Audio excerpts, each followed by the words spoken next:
The general title of these talks that I'm giving here is Mind Over Mind.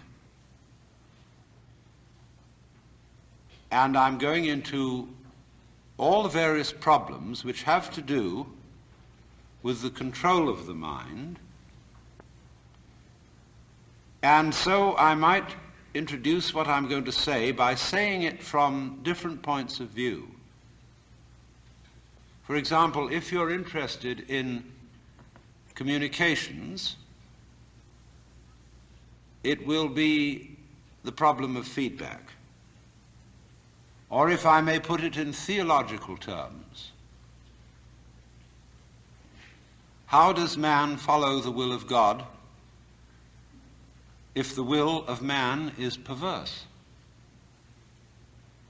The theologians say, you cannot do this without having divine grace, or the power to follow the will of God. How then do you get grace? Why is grace given to some and not to others? If I cannot follow the will of God by my own effort because my will is selfish, how will my will, which is selfish, be transformed into an unselfish will? If I cannot do it because I am already the selfish will, then grace must do it. If grace has not already done it, why not? Because I didn't accept it? But by definition I had no power to accept it because my will was selfish. Must I then become a Calvinist and say that only those people who are predestined to receive grace will be able to live the good life? Then we come back to the inadmissible position that people who live evil lives and do not get grace because they are not predestined to it out of the infinite wisdom of the Godhead, then God himself must be held responsible for their evil deeds.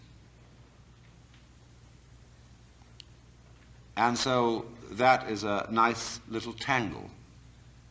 If I put this in the language of Oriental philosophy and religion, it would be something like this. The Buddha said that wisdom must come only from the abandonment of selfish craving or desire. One who abandons that desire attains nirvana, which is supreme peace, liberation. Nirvana means in Sanskrit blow out. That is, exhale the breath. The opposite, desire, is to breathe in.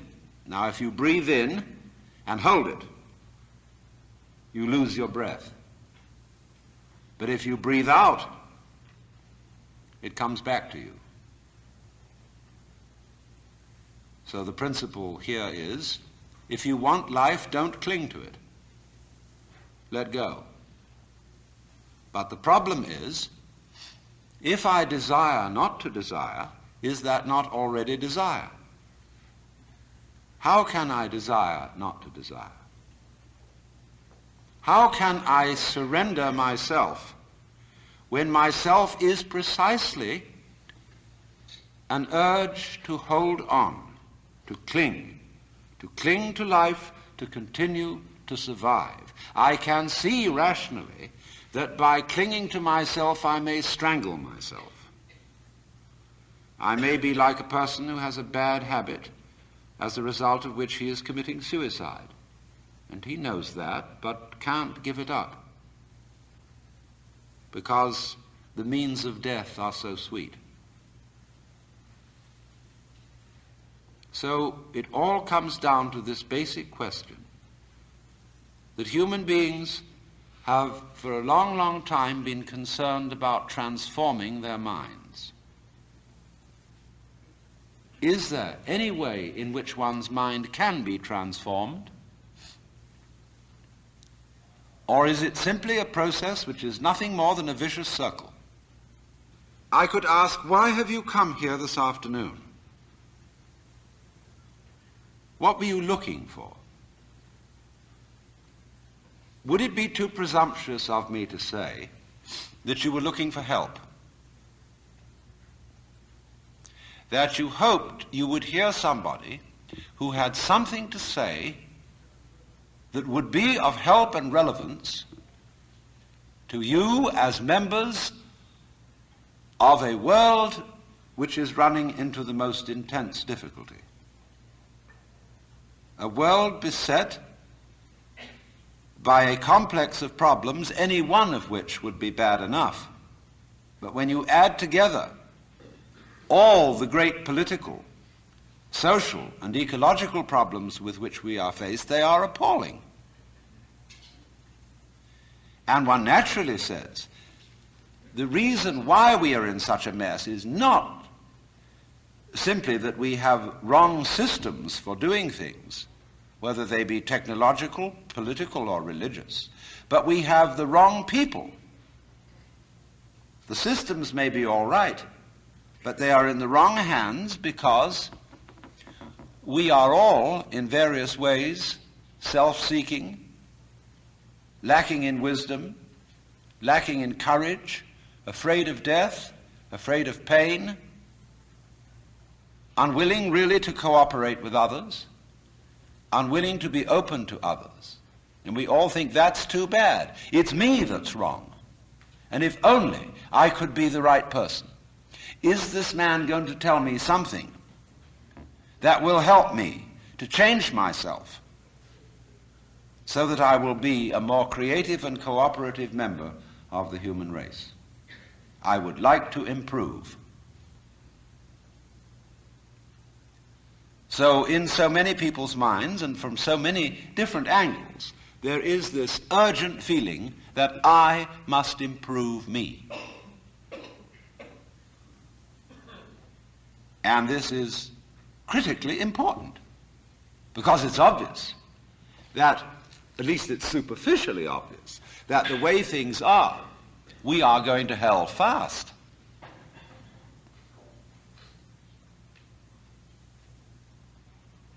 Now, in this question, can I improve me? There is the obvious difficulty that if I am in need of improvement, the person who's going to do the improving is the one who needs to be improved. And there immediately we have a vicious circle. All right. You want grace? Well, ask God. Maybe he'll give it to you. And the theologian will tell you, yes, God gives his grace freely. He gives it to all because he loves all. It's here like the air. All you have to do is receive it.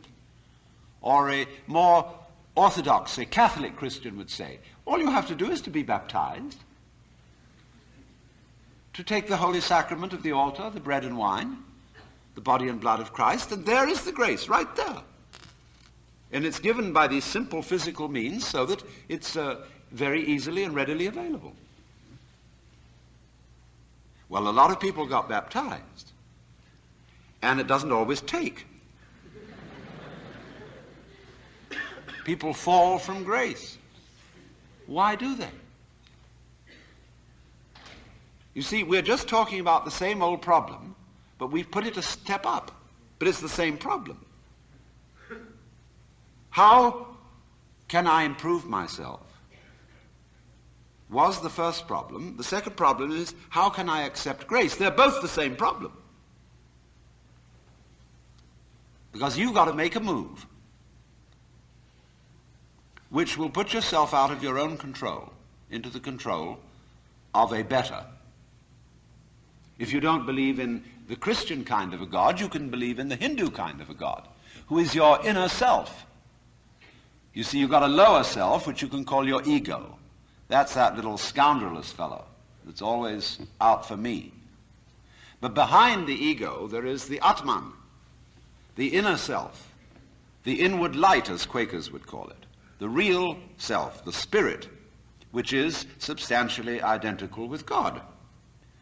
So you've got to meditate in such a way that you identify with your higher self. Now, how do you do that? Well, you start by watching all your thoughts very carefully, watching your feelings, watching your emotions, so that you begin to build up a sense of separation between the watcher and what is watched,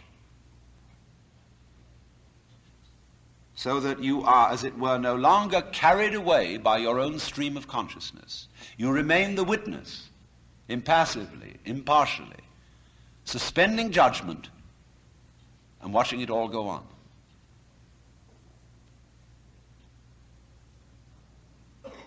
That seems to be something like progress. At least you're taking an objective view of what is going on. You are beginning to be in a position to control it, but just wait a minute. Who is this self behind the self, the watching self? Can you watch that one? It's interesting if you do, because you find out, of course, that this is just as the problem of grace is nothing more than a transposition of the first problem. How am I to be unselfish? By my own power. It becomes, how am I to get grace by my own power? So in the same way, we find that the watching self, or the observing self, behind all our thoughts and feelings, is itself a thought. That is to say, when the police enter a house in which there are thieves, the thieves go up from the ground floor to the first floor. When the police arrive on the first floor, the thieves have gone up to the second, and so to the third, and finally out to the roof. And so when the ego is about to be unmasked, it immediately identifies with the higher self. It goes up a level. Because the religious game is simply a refined and highbrow version of the ordinary game. How can I outwit me? How can I one-up me? So, if I find, for example, that in the quest for pleasure, the ordinary pleasures of the world, food, sex, power, possessions, all this becomes a drag, and I think, no, it isn't there. So I go in for the arts and literature, poetry, music. And I absorb myself in those pleasures. And after a while, they aren't the answer. So I go to psychoanalysis, you see. And then I found out that's not the answer. I go to religion. But I'm still seeking what I was seeking when I wanted candy bars. I want to get that goodie. Only I see now that, of course, it's not going to be a material goodie. All material goodies fall apart. But maybe there's a spiritual goodie that's not going to fall apart. But in that quest, the quest is not different from the quest for the candy bar. Same old story, only you've refined the candy bar and made it abstract and holy and blessed and so on. So it is with the higher self. The higher self's your old ego. And you sure hope it is eternal, indestructible and all-wise. But then the great problem is how to get that higher self working. How does it make any difference to what you do and what you think? I know all kinds of people who've got this higher self going, practicing their yoga, but they're just like ordinary people, sometimes a little worse. And they can fool themselves.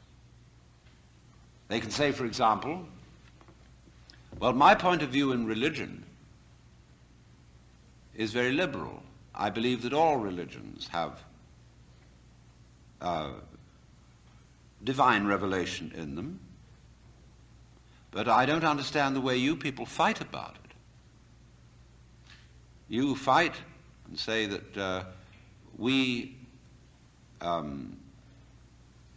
Jehovah's Witnesses have the real religion. Others say, well, we Roman Catholics have it. And the Muslims say, no, it is in the Quran. And this is the right way.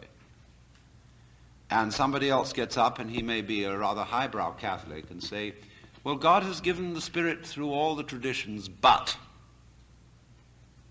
ours is the most refined and mature. And then somebody comes along and says, well, as I said, they're all equally revelations of the divine. And in seeing this, of course, I'm much more tolerant than you are. You see how that game is going to work? See, I could take this position. Supposing you regard me as some sort of a guru, and you know how gurus hate each other. They're always putting each other down. And I could say, well, I don't put other gurus down. See, that outwits all of them. See, we're always doing that. We're always finding a way to be one up. And by the most incredibly subtle means. So you see that, you see? And you say, I realize I'm always doing that. Now tell me, how do I not do that? I say, why do you want to know?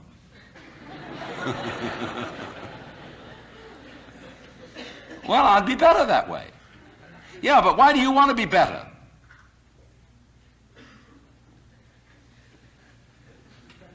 You see, the reason you want to be better is the reason why you aren't. Shall I put it like that?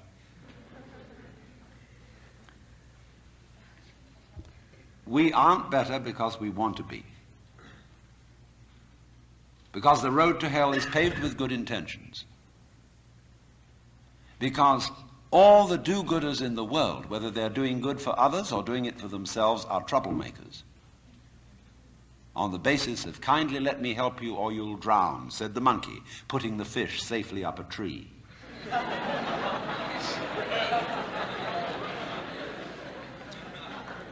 We white Anglo-Saxon Protestants, British, German, American, have been on a rampage for the past 100 or more years to improve the world. We have given the benefits of our culture, our religion, our technology to everybody, except perhaps the Australian Aborigines. And we have insisted that they receive the benefits of our culture, even our political styles, our democracy. You had better be democratic, or we'll shoot you. And having conferred these blessings all over the place, we wonder why everybody hates us. See, because sometimes doing good to others, and even doing good to oneself, is amazingly destructive. Because it's full of conceit. How do you know what's good for other people? How do you know what's good for you?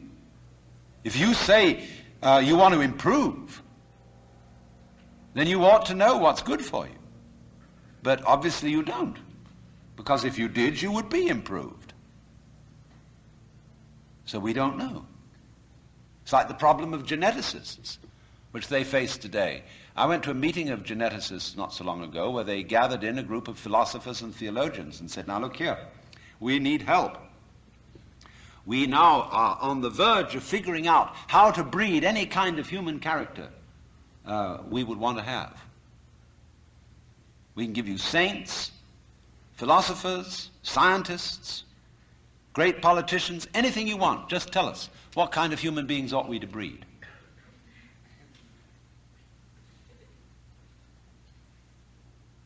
So I said, how will those of us who are genetically unregenerate make up our minds what genetically generate people might be?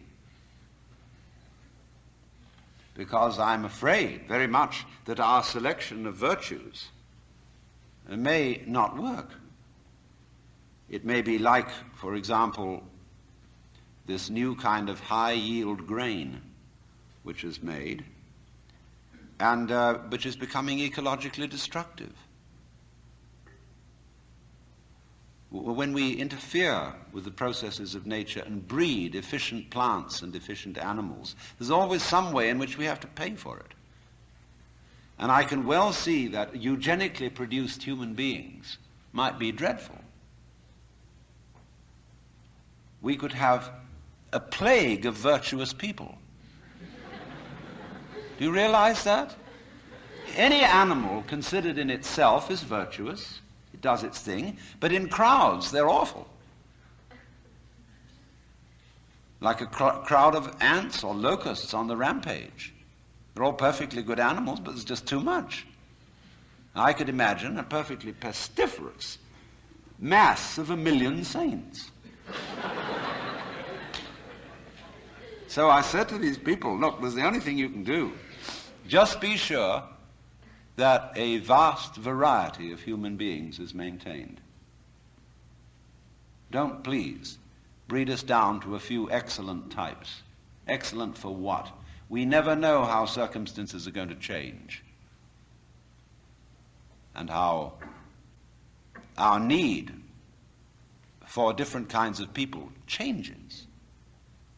At one time, we may need very individualistic and aggressive people.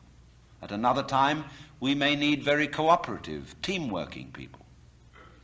At another time, we may need people who are full of interest in dexterous manipulation of the external world. At another time, we may need people who explore into their own psychology and are introspective. There is no knowing. But the more varieties and the more skills we have, obviously, the better.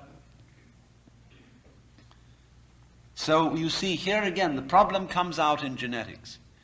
We do not really know how to interfere with the way the world is. The way the world actually is an enormously complex, interrelated organism.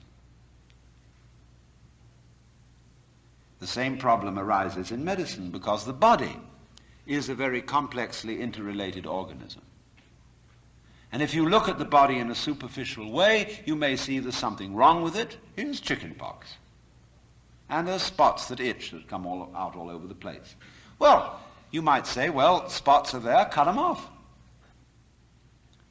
So you kill the bug. Well, then you find you've got real problems. Because you had to introduce some bugs to kill the bug. It's like bringing rabbits into Australia. And that starts going all over the place and getting out of hand. But then you think, well, now wait a minute. It wasn't the bugs in the blood. There are bugs all over the place. What was wrong with this person that his blood system suddenly became vulnerable to those particular bugs? His resistance wasn't up. Therefore, what you should have given him was not an antibiotic, but vitamins. Okay, so we're going to build up his resistance. But resistance to what? I mean, you may build up resistance to this and this and this class of bugs, but then there's another one that loves that situation and comes right in. See, we always look at the human being medically in bits and pieces because we have heart specialists, lung specialists, bone specialists, nerve specialists, and so on. And they each see the human being from their point of view. There are a few generalists, but they realize the human body is so complicated that no one mind can understand it. And furthermore, supposing we do succeed in healing all these people of their diseases, what do we then do about the population problem? I mean, we've stopped cholera, the black bubonic plague, we're getting the better of tuberculosis, we may fix cancer and heart disease. Then what will people die of? Well, then let's go on living. There'll be enormous quantities of us. Then we have to fix this birth thing. Pills for everybody. Then we find, what are the effects, the side effects of those pills? What are the psychological effects upon men and women of not breeding children in the usual way? We don't know. And what seems a good thing today, or yesterday, like DDT, turns out tomorrow to have been a disaster.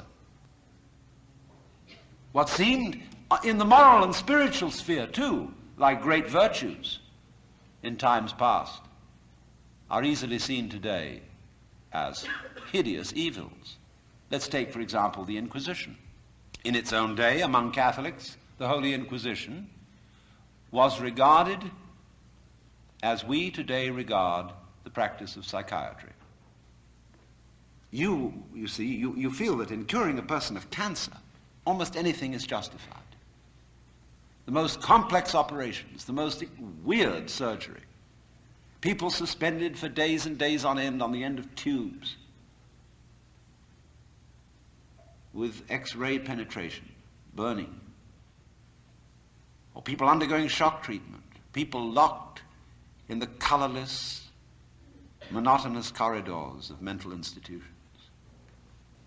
In all good faith, they knew that witchcraft and heresy were terrible things, awful plagues, imperiling people's souls forever and ever. So any means were justified to cure people of heresy. We don't change. We're doing the same thing today, but under different names. We can look back at those people and see how evil that was, but we can't see it in ourselves. So therefore, beware of virtue.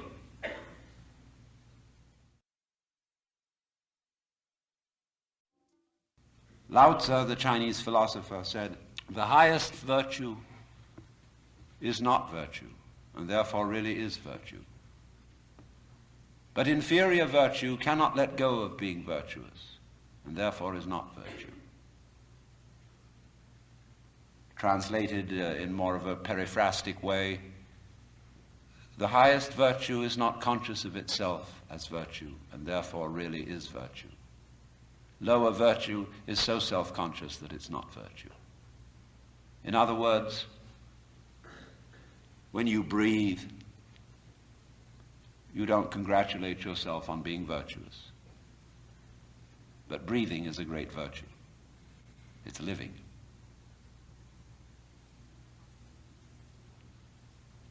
When you come out with beautiful eyes, blue or brown or green as the case may be, you don't congratulate yourself for having grown one of the most fabulous jewels on earth. So it's just eyes. And you don't account it a virtue. To see, to entertain the miracles of color and form, you say, oh, that's just... But that's real virtue. Virtue in the sense, the old sense of the word, as strength, as when we talk about the healing virtue of a plant. That's real virtue. But the other virtues are stuck on. They're ersatz, they're imitation virtues. And they usually create trouble. Because more diabolical things are done in the name of righteousness. And be assured that everybody of whatever nationality or political frame of mind or religion always goes to war with a sense of complete rightness. The other side is the devil. Our opponents, whether in China or Russia or Vietnam, have the same feeling of righteousness about what they're doing as we have on our side. And a plague on both houses, because, as Confucius said, the goody-goodies are the thieves of virtue, which is the form of our own proverb, the road to hell is paved with good intentions.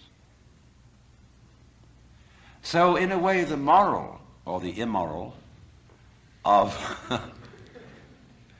these considerations is that if you are really aware of your own inner workings,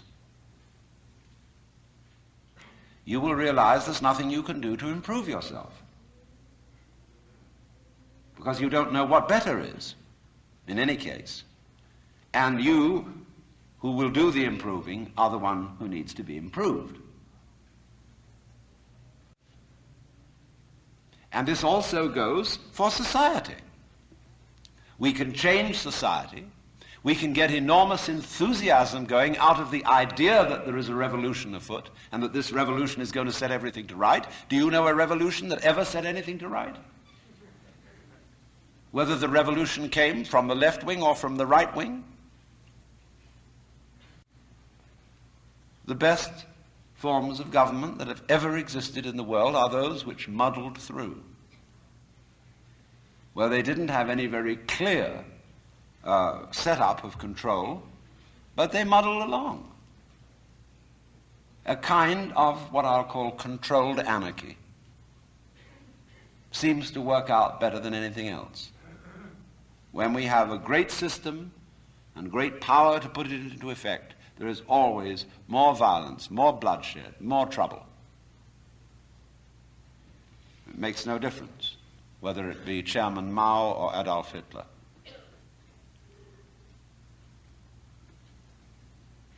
So, what instead, therefore, if we see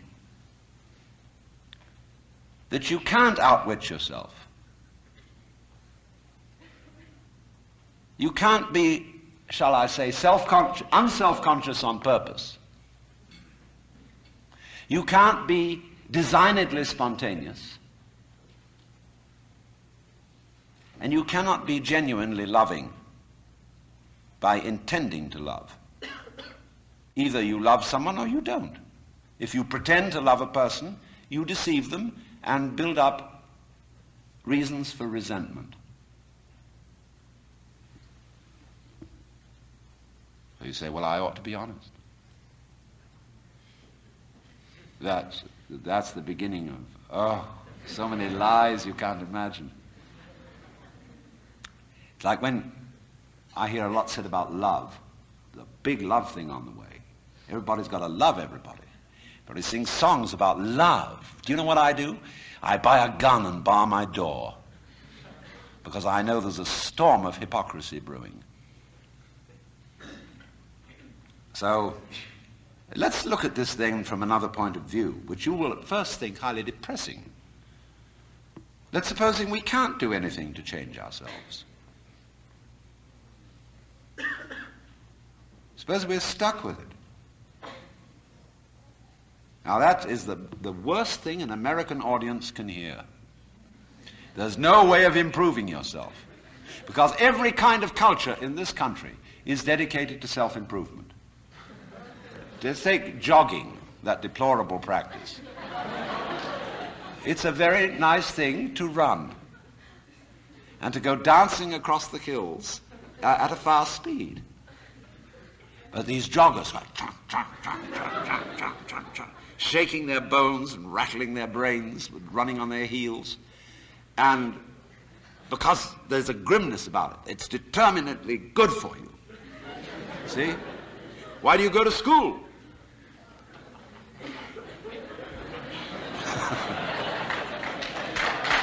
No. Now look. Now wait a minute. You may not clap when I'm through. There's only one reason for going to school. And that is that somebody's got something here, whether it's a professor or a library, that you want to find out.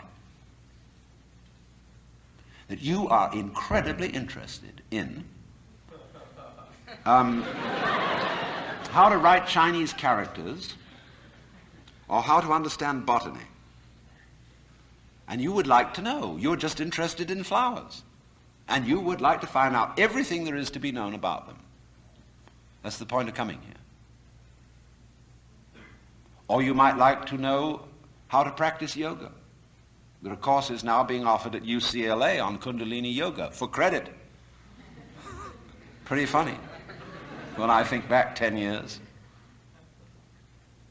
But the whole point of coming to school is that you're interested in something. You don't come to improve yourself. But the trouble is that the schools got the wrong idea. They gave people honors for learning. And the reward for studying French should be the ability to speak French and enjoy reading French and having fun with French people. But when you get a degree for it, then the degree becomes the point in a game of one-upmanship. And of course, one-upmanship is the main business of the educational community today. You learn all the rules of how to be a good professor. It's instructive to go to a professional professor's meeting. In my field, which is philosophy, you go to a congress of philosophers, and you'll find when they all get together in the bar or in the restaurant in somebody's room, the one thing they don't talk about is philosophy. It is very bad form indeed to show interest in philosophy among your colleagues. The same is exactly true in clergy gatherings. They don't talk about religion. What they both talk about is politics, church politics and academic politics, because it's bad form to be brilliant on a faculty, because it outclasses your colleagues. Therefore, faculty people tend to cultivate a studied mediocrity. And you've got to watch out for that. I mean, if you get mobs of students coming to your lectures, you get pretty black looks from your colleagues. And then, of course, there's a whole world of one-upmanship in research and publication of learned papers. What's the relative quantity of footnotes to basic text, and footnotes on footnotes, and the various ways of making your bibliography painfully accurate. And it's endless. But you see what it is. It's scholarship about scholarship, and not scholarship. Just as learning, because learning is good for you, is irrelevant to learning. The whole idea of improving yourself by learning is irrelevant to the learning process. And in the same way, doing business is doing business. Doing business, such as manufacturing clothes, is a very good thing to do. I could conceive that it would be extremely enjoyable, something one could be very proud of, to make good clothes. Of course you need to sell them because you need to eat. But to make clothes to make money raises another question. Because then your interest is not in making clothes, it's in making money, and then you're going to cheat on the clothes. And then you get an awful lot of money and you don't know what to do with it. You can't eat 10 roasts of beef in one day. Can't live in 6 houses at once. Can't drive 3 Rolls Royces at the same time. What are you to do? Well, you can just go make more money. You put your money back. Invest it in something else and it'll make more. And you don't give a damn how it's made so long as they make it. You don't care if they foul the rivers, put oil fumes throughout the air everywhere, kill off all the fish. So long as you see these figures happening. You're not aware of anything else. So, you see, you went out to do a self-improvement thing. Making money, you see, is a measure of improvement, a measure of your economic worthwhileness. Or at least that's what it's supposed to be. It isn't anything of the kind. But you went out, in other words, for the status instead of for the actuality. So if, in other words, you do an art, you're a musician. Why do you play music? The only reason for playing music is to enjoy it. If you play music to impress an audience, to read about yourself in the newspaper, you're not interested in music. So in the same way, why do I come and talk to you? Because I enjoy it. I like the sound of my own voice. I'm interested in what I'm talking about, and I get paid for it. And that's smart in this life, is to get paid for what you enjoy. So here's the situation, you see. There is the whole idea of self-improvement is a will-o'-the-wisp and a hoax. That's not what it's about. Let's begin where we are.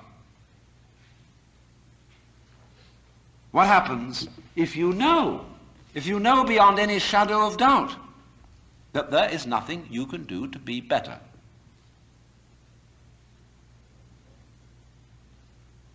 Well, it's kind of a relief, isn't it? Now, you say, well, now what will I do?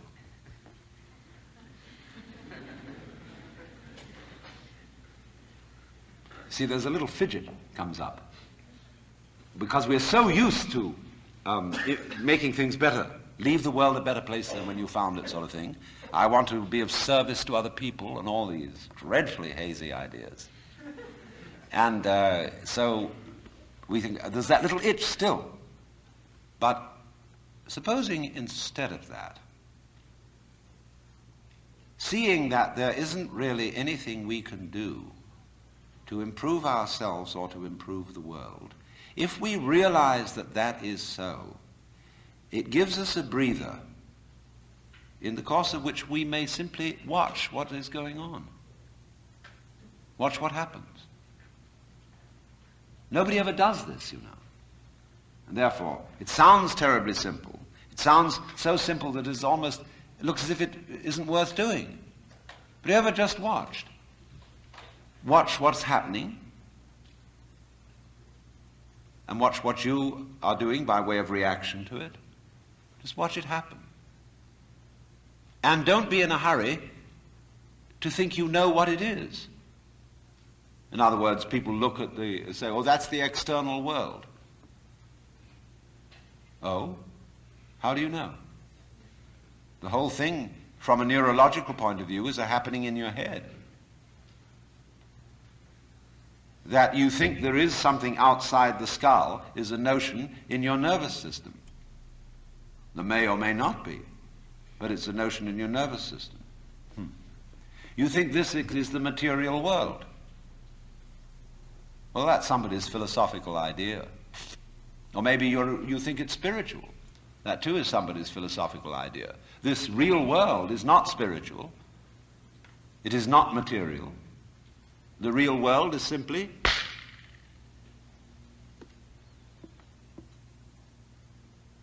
so could we look at things in that way?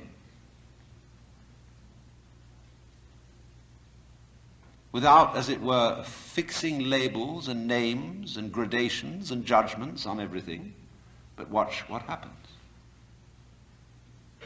Watch what we do. Now, you see, if you do that, you do at least give yourself a chance. And it may be that when you are in this way freed from busybodiness and being out to improve everything, that your own nature will begin to take care of itself. Because you're not getting in the way of yourself all the time. You will begin to find out that the great things that you do are really happenings. For example, no great genius can explain how he does it. Yes, he says, I have learned a technique to express myself. Because I had something in me that had to come out, I had to know how to give it out. So if I were a musician, I had to learn how music is produced. That means learning to use an instrument or learning a technique of musical notation or whatever it may be. If I want to describe something, I have to learn a language so that others can understand me. I need a technique. But then beyond that, I'm afraid I can't tell you how it was that I used that technique to express this mysterious thing I wanted to show you. If we could tell people that, we would have schools where we would infallibly train musical geniuses, scientific miracle minds. And there would be so many of them, we wouldn't know what to do with them. Geniuses would be a dime a dozen. And then we would say, well, these people are after all not very ingenious. You know, PhDs, how many of them are there? Because what is fascinating always about genius is the fellow does something we can't understand. He surprises us. But you see, just in the same way, we cannot understand our own brains. Neurology knows relatively little about the brain, which is only to say that the brain is a lot smarter than neurology. Yes, there is this, which can perform all these extraordinary intellectual and cultural miracles. But we don't know how we did it. But we did. We didn't have some campaign to have an improved brain over the monkeys or whatever may be our ancestors. It happened. And all growth, you see, is fundamentally something that happens. But for it to happen, two things are important. And the first is, as I said, you must have the technical ability to express what happens. And secondly, you must get out of your own way. But right at the bottom of the whole problem of control is, how am I to get out of my own way? And if I showed you a system, let's all practice getting out of our own way, it would turn into another form of self-improvement. See, here's the dynamics of this thing. And we find this problem, you see, repeatedly throughout the entire history of human spirituality. In the phraseology of Zen Buddhism, you cannot get this by thinking. You cannot attain to it by not thinking.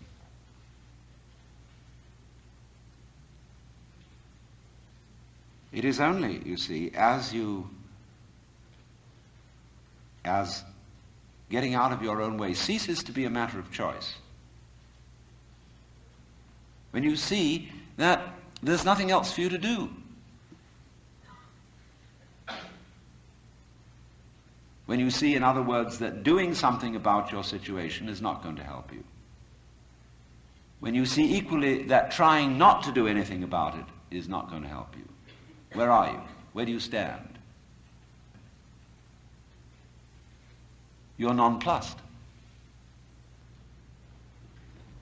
And you are simply reduced to watching.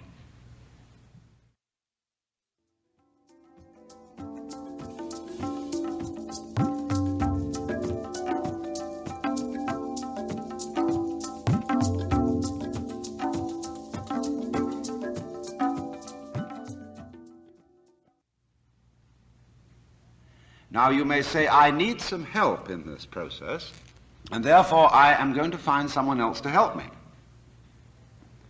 It may be a therapist. It may be a clergyman. It may be a guru. It may be any kind of person who teaches a technique of self-improvement. Now, how will you know whether this person is able to teach you? How can you judge, for example, whether a psychotherapist is effective or just a charlatan? How can you judge whether a guru is himself spiritually wise or merely a good chatterbox? Well, of course, you ask your friends, you ask his other students or patients, and they're all, of course, enthusiastic. You have to be enthusiastic when you've bought something expensive. If you bought an automobile which turned out to be a lemon, it's very difficult to admit that it was a lemon and that you were fooled. And it's the same when you buy a religion or an expensive operation. But what people do not sufficiently realize is that when you pick an authority, whether it's a psychotherapeutic one or a religious one, you chose it. In other words, that this fellow or this book or this system is the right one is your opinion. And how are you competent to judge?